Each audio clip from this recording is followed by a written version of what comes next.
Hey everyone, how are you? Just checking out the camera, making everything set up nice. Hope you're all doing well. Just want to see if anyone comes on. It's already 1, and so if nobody does, I'm going to start and you can watch later. Okay, so I'm just going to start.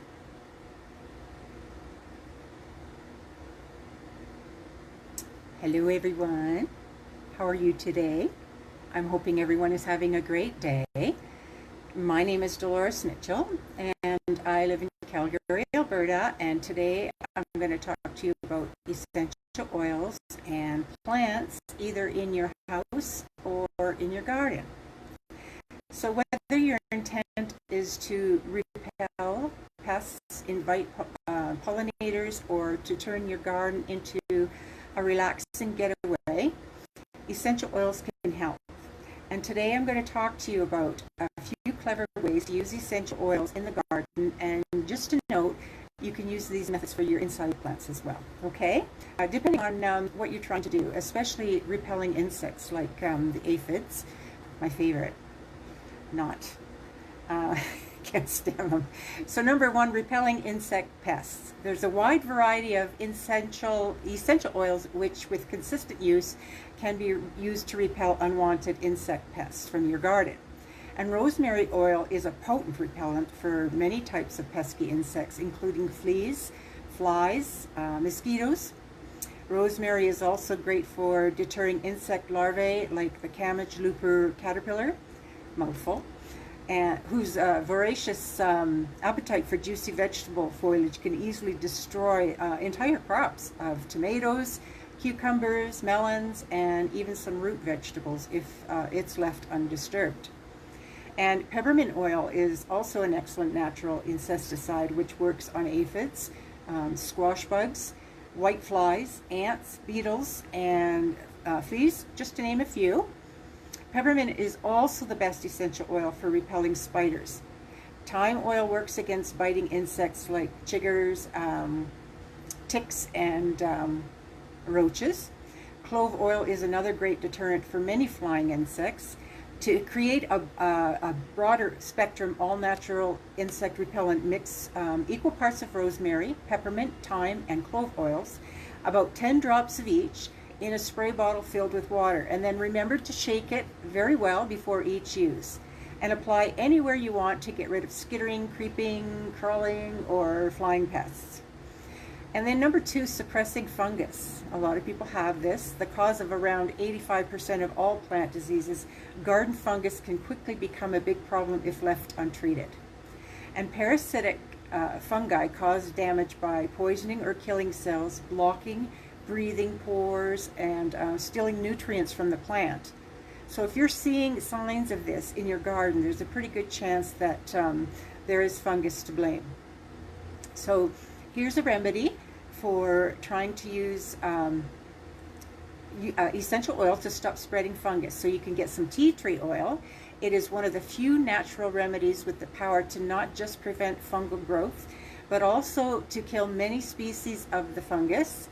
You mix about 1 tablespoon of tea tree oil per cup of water in a spray bottle, shake it well again, and then apply directly to infected plants once or twice per week.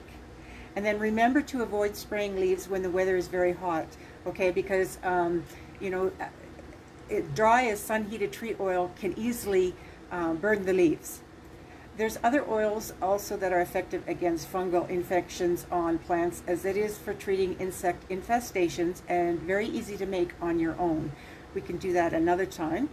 Other essential oils with powerful fungicidal properties include rosemary, oregano, thyme, peppermint, clove, and cinnamon oils. And so to create an antifungal garden spray using these ingredients, add 8 to 10 drops of essential oil into a large glass spray bottle, and then fill it with water, and then remember to shake it before each use, okay? Number 3, stopping slugs and snails. Cedarwood, hyssop, and pine are the best essential oils for keeping these off your plants. So you mix about a teaspoon of your chosen oil into a spray bottle filled with water, And then you apply diluted oil into a ring around the plants where slugs and snails like to visit. And then you refresh as needed. And number 4, to discourage mice and rodents, vermin, they're repulsed by the clean, fresh scent of peppermint. Douse cotton balls with 1 to 2 drops of peppermint oil, and then tuck them into entrances of the mouse holes, squirrels, squirrel nests, and other rodent burrows to persuade rodents, residents to relocate, okay? And then you can replace as needed. And number 5, dissuade pets. Did you know that cats hate the smell of rosemary? And if you can't seem to keep the neighborhood tomcat from leaving his delightful presence amidst your herbs and veggies, try spraying your mulch with rosemary oil or diluted in water. You can add a few drops of rosemary oil to a wide, shallow container partially filled with water. And then you whisk vigorously to break up oil drops in strips or cloth of pieces of string too. And so then you allow them to soak long enough to absorb all of the oil.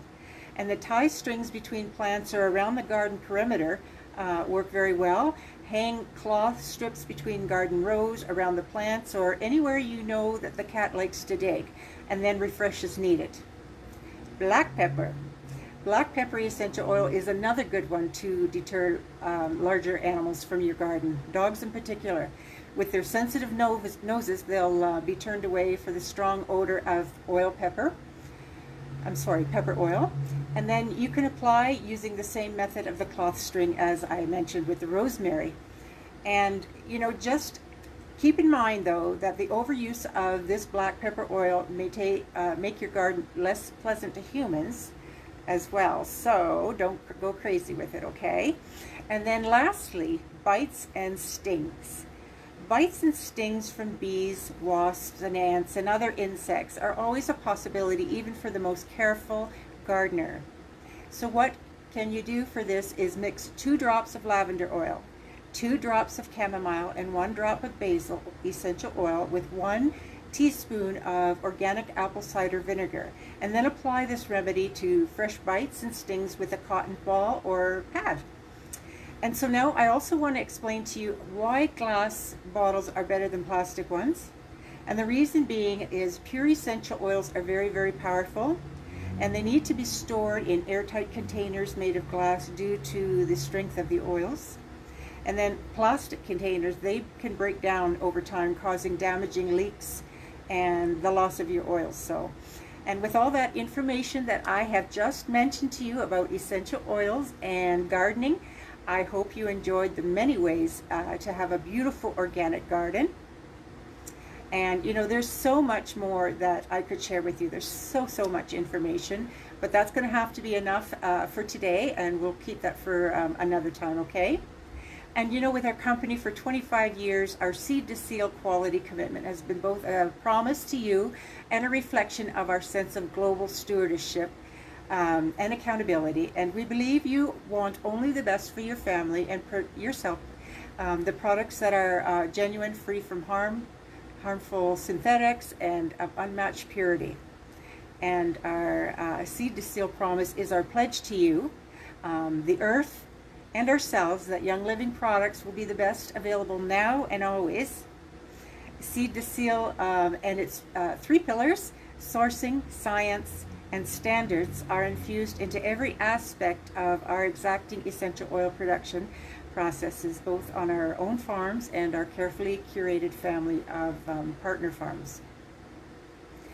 Seed to Seal is infused into our painstaking quality testing and retesting to ensure that your family enjoys the purest essential oil products on the planet. And ultimately, Seed to Seal is infused into everything that we do.